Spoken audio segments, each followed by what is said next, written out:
The phone rang late, its sharp tone cutting through the stillness of the night. Diane's heart skipped a beat as she reached for it, her fingers trembling. She had been expecting this call for weeks. But when the words finally came, "We have your son. Pay the ransom or say goodbye," it hit her like a punch to the gut. Every breath felt heavy, as if the air itself had thickened, suffocating her. Her mind raced, spinning with panic and disbelief. The police had warned her it could happen. They had given her all the precautions, but nothing could have prepared her for this moment. Her son, Charlie, her only child, was somewhere out there, in the hands of people who had no regard for life, certainly not his. Her mind screamed for answers, but there were none. She grabbed the letter that had been delivered earlier, the one that said everything was fine until it wasn't. Her heart raced as she scanned over the ransom note again, her eyes flicking to the clock. Time was ticking. Every second that passed felt like another step closer to losing him. She had no idea how long they'd been watching him. No idea how they found him. Only that the game had changed. This wasn't just some random threat, some hoax. This was real, and it was happening now. But why Charlie? Why her son? Diane couldn't understand how a quiet, kind young man had gotten caught up in something so sinister. She had raised him with love and care, protected him from the dangers of the world. And yet somehow, he had become a target. The vulnerability of being a parent hit her like a brick wall. She had protected him from every danger, until now. She had done everything right, hadn't she? The phone call ended abruptly, the silence that followed swallowing the last ounce of hope Diane had left.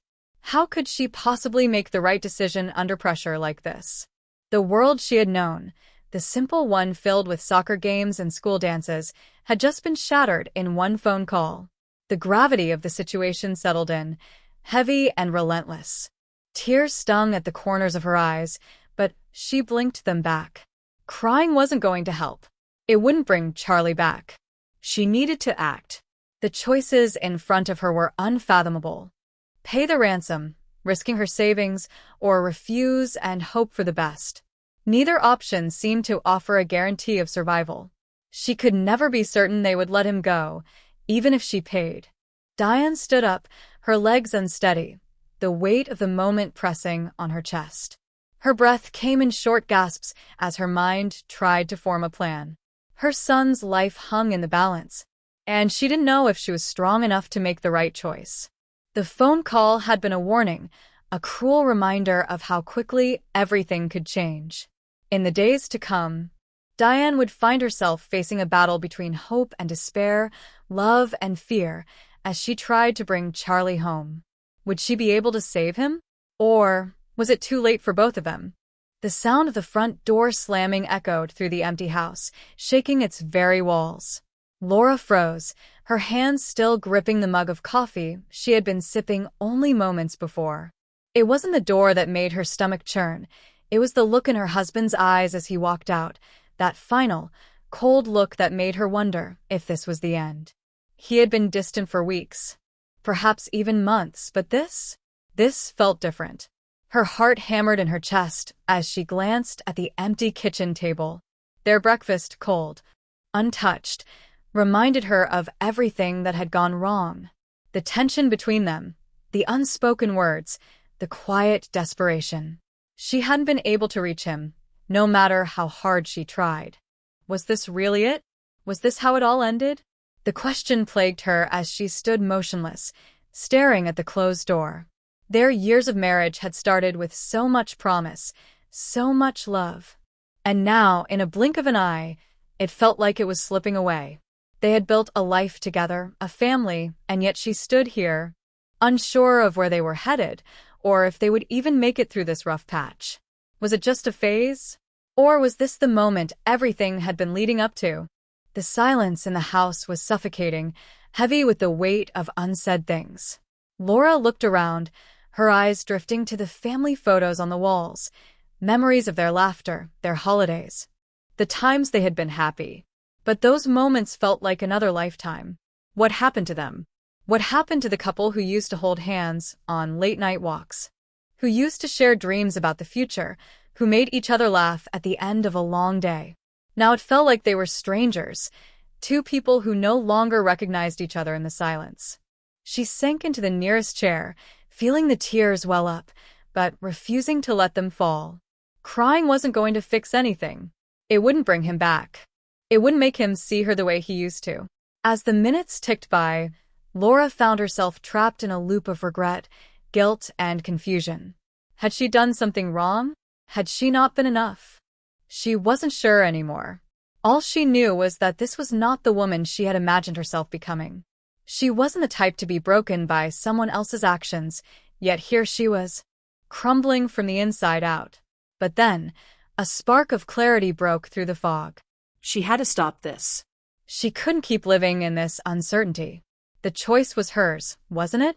She could either keep chasing someone who didn't want to be caught, or she could learn to stand on her own 2 feet, to take back control of her life. She wasn't some victim of her circumstances. She had been strong before. She could be strong again. But how? How could she get back to herself? How could she rebuild the life she once envisioned before it all fell apart? There were no easy answers. This wasn't going to be a quick fix. But the first step? The first step was admitting to herself that she deserved better than a life of unanswered questions and silent suffering. She couldn't keep holding on to the past, hoping he'd come back to her. It was time to take charge, to rediscover the woman she was before her world shifted. Her fingers brushed the edge of her phone, resting on the table. There was a message from her best friend, asking if she wanted to meet for coffee later. Laura hesitated, then replied with a simple yes. It was time. Time to start the next chapter, even if she didn't know what it looked like yet. And as she stood up, ready to face whatever came next, she realized something. Sometimes, the greatest act of love is learning to love yourself first. Would she be able to find her way back?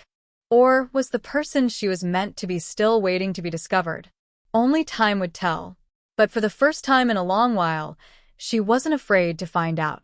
The phone call came in the middle of the night, shaking Mary from a dream she couldn't quite remember. Her heart raced as she saw the unfamiliar number flash on the screen.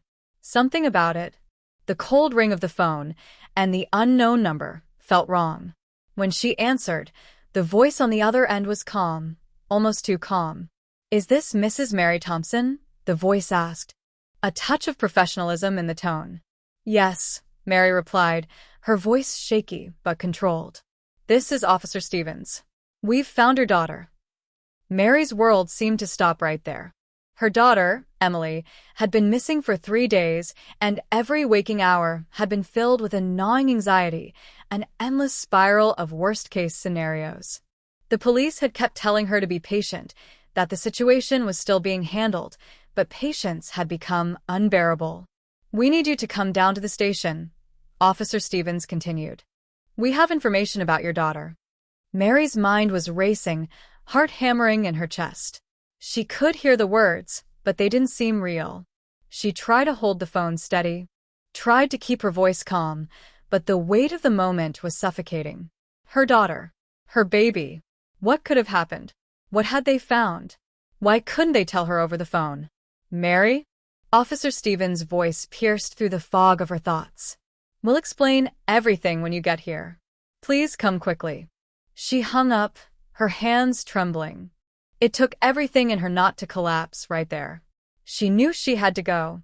But the thought of walking into that police station, of facing whatever nightmare awaited her there, made her stomach twist. She thought of Emily, her bright smile, the way she would laugh at the silliest things. She had just turned 21, and the world had seemed so wide open for her. How had everything come to this? What kind of world were they living in, where parents had to worry about their children's safety every time they left the house? The seconds ticked by like hours as Mary stood frozen in the middle of her living room, trying to summon the strength to move. Her mind was in turmoil.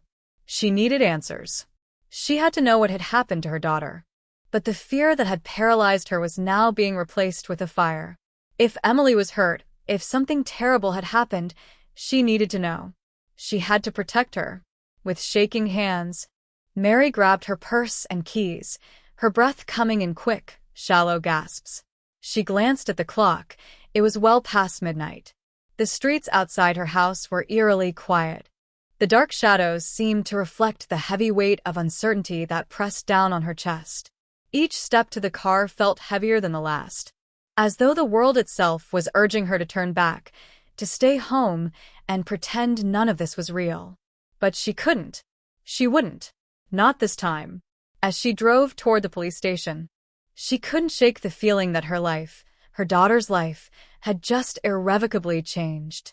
And no matter what the truth was, she would have to face it. She would have to confront the worst fear any mother could ever imagine. When she finally pulled into the station parking lot, she didn't wait for a second. She got out of the car, her legs weak but determined, and walked toward the entrance. The doors swung open, and as she stepped inside, the questions that had been bubbling up inside her since Emily's disappearance started to fill her head once more. Would they tell her Emily was safe? Or would they say something much worse? The officer at the desk motioned for her to follow, and as they walked down the hallway, Mary couldn't stop herself from asking, "Where's Emily? Is she all right?" The officer turned to her, his face unreadable, and said the words she had been both dreading and praying for. "We found your daughter, but the truth, it's more complicated than you think." In that moment, Mary's heart sank. What did that mean? What had happened to her precious girl? And what was this complicated truth that had turned her world upside down? Her legs threatened to give way beneath her as the officer led her into a small room, but she steadied herself. The answer was coming, and whether it was the relief she hoped for, or something far darker, she had to know the truth. For Emily, for herself, and for everything that had brought them to this point. The night was cold, and as Anna sat alone in her small apartment, the ticking of the old clock on the wall seemed to grow louder, more persistent. She had been waiting for this call, dreading it for weeks now. Her fingers clenched around the edge of the coffee mug in front of her, the warm liquid inside forgotten as her mind raced. It had been years since her family had spoken. Years since her father's sudden and painful passing had fractured the already fragile bonds. But now, tonight, as the clock ticked toward midnight, her estranged sister was on the other end of the line. The words she had been avoiding, the conversation that had haunted her for so long, was about to begin. The phone rang, breaking the silence like a sharp crack in the air. Anna's heart jumped in her chest, her pulse quickening as she reached for the phone. Her sister's name lit up the screen, Lily. Anna stared at it for a moment, the years of anger and hurt flooding back in an instant. The bitterness of losing her father. The resentment of being left behind to handle the mess alone while Lily lived her life as if nothing had happened. It all came rushing to the surface. She could hear her sister's voice in her mind already, the way it had always been, smooth, practiced, detached. Lily never apologized, never acknowledged the years of neglect, of emotional absence. But now, tonight, she was calling. Anna. Lily's voice was soft, but there was an edge to it, something Anna couldn't quite place. "We need to talk." Anna's breath hitched. She had never expected this moment to come. Not like this, not after everything. But now, standing at the crossroads of the past and the present, Anna realized that this was the moment she had been both waiting for and dreading. The storm that had been brewing between them for so many years, all the pain, the guilt, and the unanswered questions, was finally about to break. She cleared her throat, trying to steady her nerves before speaking. "What is it, Lily?" I'm coming to town," Lily said, her voice faltering slightly. "I think we need to go through some of Dad's things. There's stuff that needs to be sorted out." Anna's chest tightened. This wasn't just about clearing out their father's belongings. It was about something deeper, something unsaid, hanging between them like a thick fog. She knew that this was the moment when everything could change. This was where they could either find a way back to each other or go their separate ways forever. But Anna was tired. Tired of carrying the weight of their broken relationship, tired of waiting for Lily to take responsibility for her actions. She had been patient, understanding, but that patience had long since run out. "I don't know if I'm ready for that," Anna replied, her voice raw with emotion. "You weren't here when we needed you." You left me to deal with everything on my own, and now you think we can just pick up where we left off? It doesn't work like that. The silence on the other end of the line was deafening. For a long moment, neither of them spoke. Anna's hand tightened around the phone, the reality of the conversation sinking in. This wasn't just about the past. It was about confronting all the years of abandonment, the silence that had stretched between them like a canyon. I know I've made mistakes, Lily finally said, her voice soft, almost apologetic. I've messed up, but I want to make things right. I'm not asking for forgiveness, Anna. I'm just asking for a chance to try. Anna's heart wavered. She had spent so long building walls around herself, protecting her heart from further hurt, that hearing these words she had longed for but never thought she'd hear, brought a mix of hope and fear. Was it too late? Could they really fix what had been broken for so long? Could she find it in herself to forgive, to rebuild the relationship they once had? Or was this just another attempt to ease her guilt? Another attempt from Lily to smooth over the past without truly understanding the depth of the pain she had caused? Anna took a deep breath, the weight of the decision pressing down on her shoulders. She had to make a choice. She could either hold on to the hurt and let the walls she'd built keep her from healing, or she could open herself up to the possibility of something better. She wasn't sure if she was ready, but the chance for healing, for closure, was too important to ignore. I'll see you, Anna said finally, her voice steady. We'll talk. But don't expect me to forget what happened. This is just the beginning. The call ended, and as Anna sat there, staring at the empty room, she realized that this was the first step. The first step toward understanding, toward healing, and toward facing the future, whatever that future might look like. The phone call came just as the sun dipped below the horizon, casting long shadows across the living room where Clara sat, eyes fixed on the empty chair beside her. For years, she had waited for this call, told herself it would come when the time was right. But as the phone rang, her heart pounded, each second heavier than the last. It was from the nursing home, the place where her mother had been staying for the past few months, after the fall that shattered her health. But this wasn't a routine check-in or a simple update on her condition. No. This call carried something far more sinister.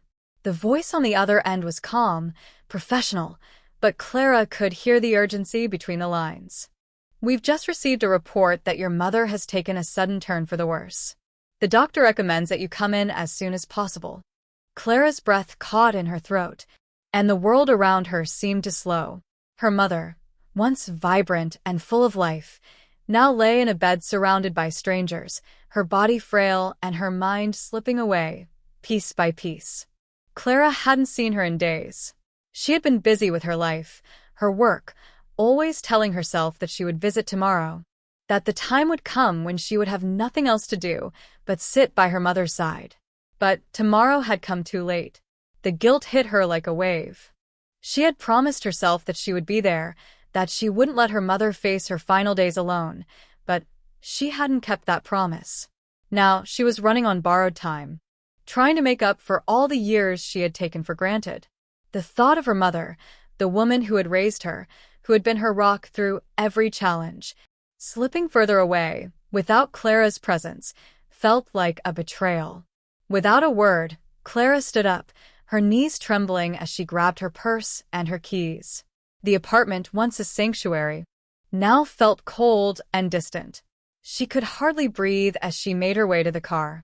The minutes stretched into what felt like hours, and each passing second carried a heavier weight on her chest.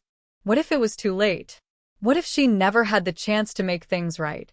She had spent so many years pushing her mother's needs aside, telling herself there would always be time, that there would always be tomorrow. But tomorrow was now a luxury she could no longer afford. The drive to the nursing home felt like a blur. When Clara arrived, she was met with the sterile smell of disinfectant and the distant murmur of other residents. The nurse at the front desk barely acknowledged her as Clara made her way to her mother's room, her heart pounding louder with each step. When she opened the door, she saw her mother lying there, her frail body barely moving beneath the thin blanket. For a moment, Clara hesitated. This wasn't the mother she remembered, the woman who had once greeted her with laughter and warmth. This was someone else, someone she hadn't truly known for years.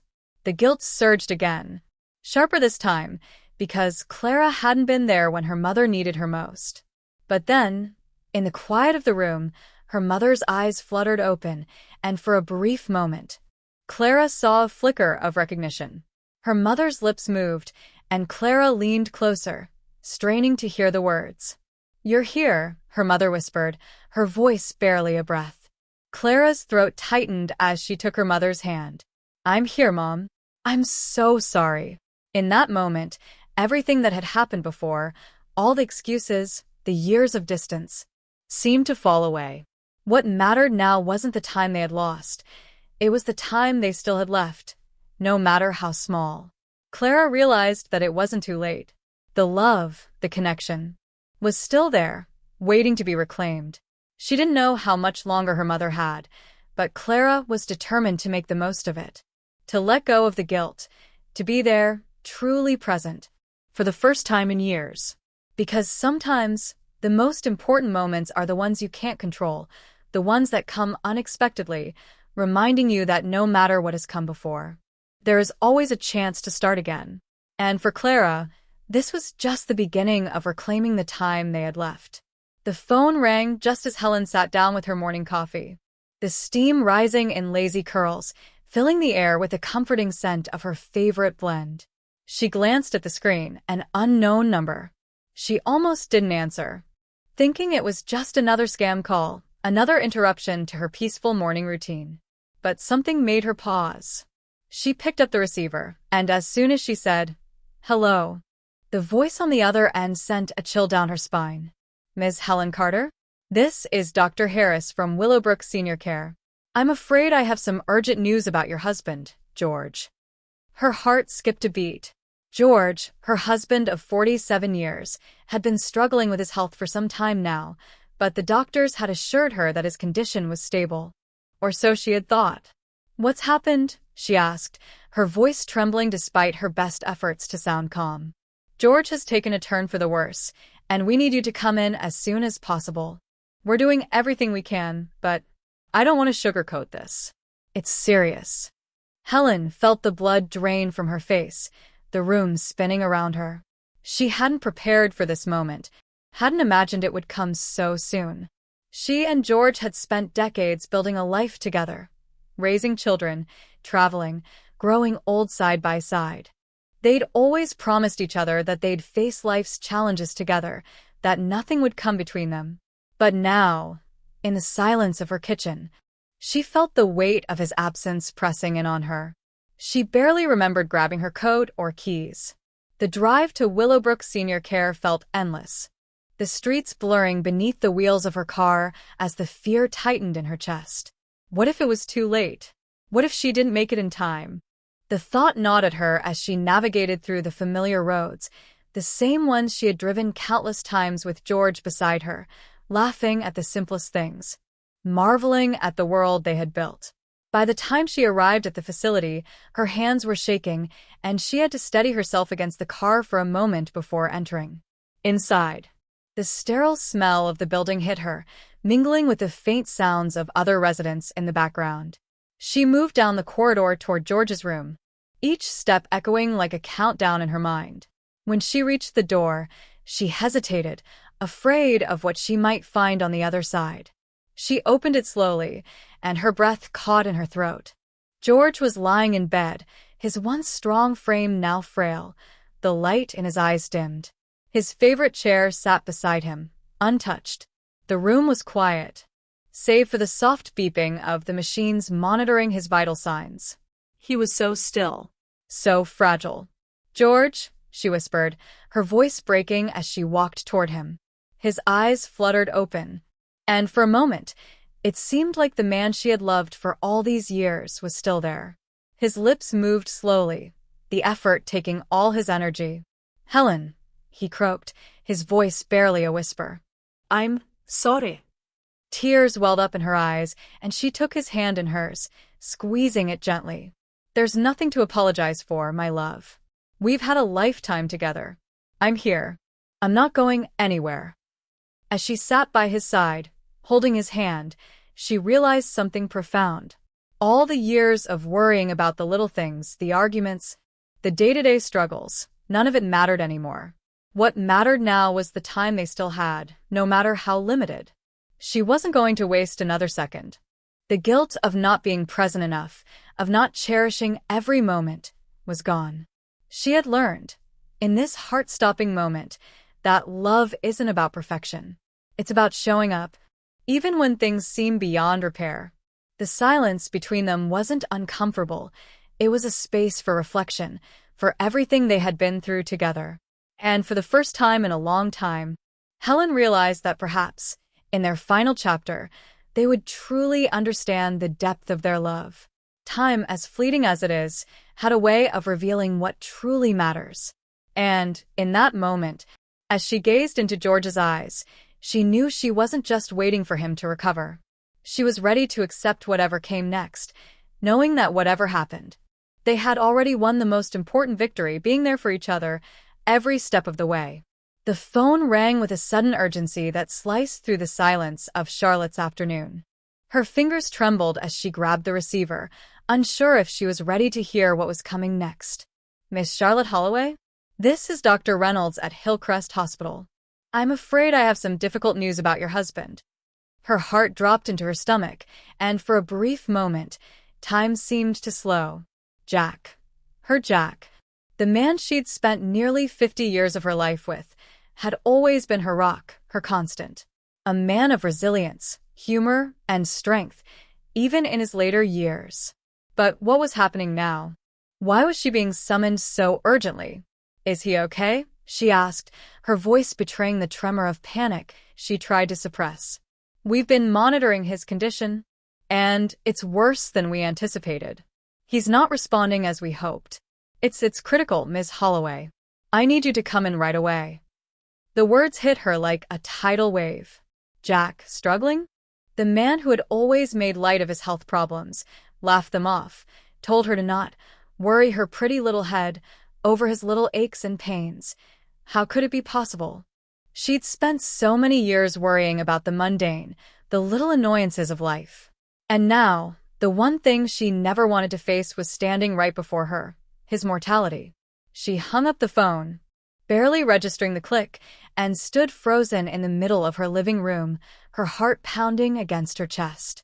She didn't even remember grabbing her coat or keys as she rushed out the door. All she could think of was Jack, the love of her life. The thought of losing him, of facing a world without his laughter, his steady presence, seemed impossible to bear. As she sped down the familiar streets, the memories came flooding back.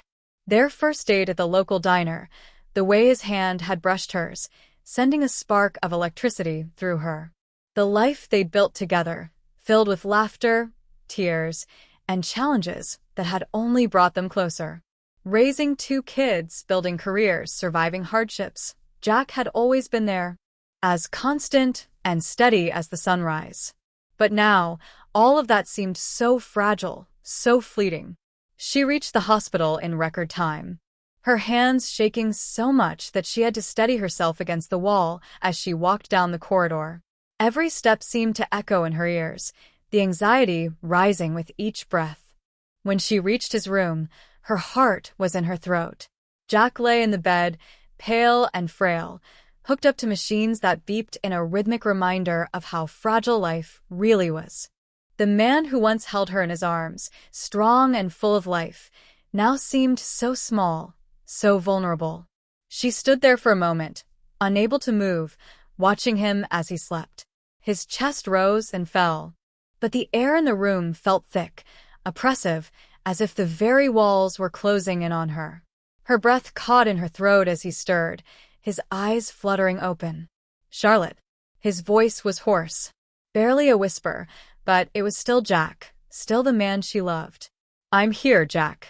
I'm here," she said, her voice breaking as she walked to his side, gently taking his hand. "I'm sorry, babe," he whispered, his eyes welling with tears. "I didn't want to scare you." Charlotte shook her head, brushing a tear from her cheek. "Don't apologize, Jack. You never have to apologize to me. She squeezed his hand, the warmth of his skin reminding her of all the years they had shared, all the moments they had treasured. I love you, she whispered, and I'm not going anywhere. In that moment, she realized that nothing else mattered. Not the house they'd built, not the wealth they had accumulated, not the career achievements or the frustrations of life. What mattered was the time they had, the love they shared. All she wanted was to hold his hand and remind him of that love, because time, as they both knew too well, wasn't something you could take for granted.